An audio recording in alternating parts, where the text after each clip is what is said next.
জাতীয় নির্বাচন ঘিরে মাঠের রাজনীতিতে সক্রিয় বিএনপি। প্রার্থী ঘোষণার পর শহর থেকে গ্রাম, পাড়া, মহল্লা চষে বেড়াচ্ছেন নেতাকর্মীরা।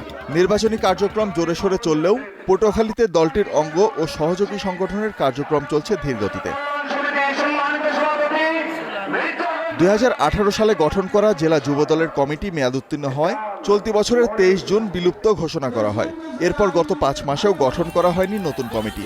এদিকে 2023 সালে জেলা ছাত্র দলের 21 সদস্য বিশিষ্ট আহ্বায়ক কমিটি গঠন করা হলেও 2 বছরেও আলোর মুখ দেখেনি পূর্ণাঙ্গ কমিটি। ফলে অধিকাংশ নেতাকর্মী বঞ্চিত দলীয় পরিচয় থেকে।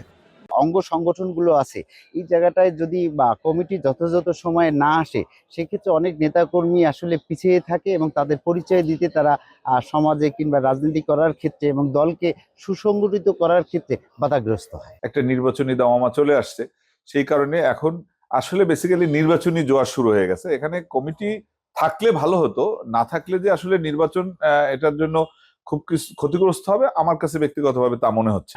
কমিটি না থাকায় প্রকাশ্যে এসেছে জাতীয়তাবাদী শ্রমিক দল ও জাতীয়তাবাদী মহিলা দলের অভ্যন্তরীণ কোন্দল। স্বেচ্ছাসেবক দল, কৃষক দল ও মৎস্যজীবী দলের কার্যক্রম চললেও মুক্তিযোদ্ধা দল, ওলামা দল, তাঁতি দল ও জাতীয়তাবাদী সামাজিক সাংস্কৃতিক সংস্থা জাসাসের সাংগঠনিক কার্যক্রম নেই বললেই চলে। কমিটির বয়স এখন অনেক হয়ে গেছে, তো যাই হোক, যেহেতু পূর্ণাঙ্গ করতে পারিনি, আমরা চাই এবার নতুন করে কমিটি হোক।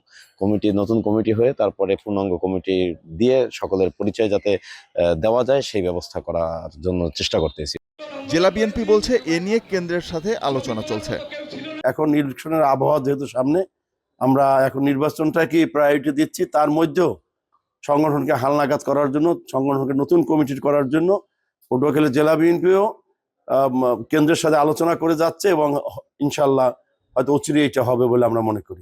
পটুয়াখালী জেলা বিএনপির সভাপতি ও সাধারণ সম্পাদক সরাসরি ভোটে নির্বাচিত হলেও গত 5 মাসেও জেলা বিএনপির পূর্ণাঙ্গ কমিটি গঠন করা হয়নি। Desk report, star news.